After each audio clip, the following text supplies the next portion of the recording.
வைத்தியநாதர் திருவடி சரணம். இப்போ நம்ம பார்க்கறது பார்த்தீங்கன்னா, இந்த வெரிகோஸ் வெயின், காலில் நரம்பு சுருட்டல் நோய். இது இந்த நின்றுட்டே வேலை பார்க்குற டீ கடையில் டீ அடிக்கிறவங்க, புரோட்டா மாஸ்டர் நின்றுட்டே வேலை பார்க்குறவங்க, இந்த கண்டக்டர் நடந்துகிட்டே வேலை பார்க்குறவங்க, இந்த கட்டிங் மாஸ்டர், இவங்களுக்கு பூராமே இந்த நின்று வேலை பார்க்குறவங்களுக்கு பூராமே இந்த நரம்பு சுருட்டல் நோய் வரும். இதுக்கு நம்ம ஒரு சுலபமான ஹோம் ரெமெடியும் சொல்கிறோம். மருதாணி கொஞ்சம் எடுத்து உப்பு அதோட சேர்த்து போட்டு அரைச்சி அந்த வெரிகோஸ் இருக்கிற இடத்துல 10 மாதிரி போட்டீங்க அப்படின்னா இந்த வெரிகோஸ் சரியாகும். அப்படி அதெல்லாம் செய்ய முடியல அப்படிங்கிறவங்க நம்மகிட்ட மெடிசன் நீங்கள் வாங்கிக்கலாம். இது ஒரு கஷாய பொடி.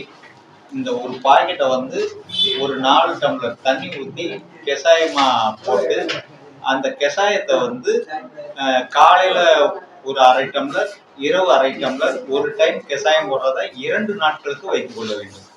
அந்த 2 நாள் கஷாயம் சாப்பிடும்போது இந்த களிம்பை காலில் கீழே இருந்து மேல் நோக்கி தேய்க்கணும்.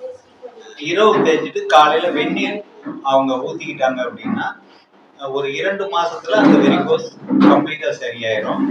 நன்றி. வைத்தியநாதர் திருவடி.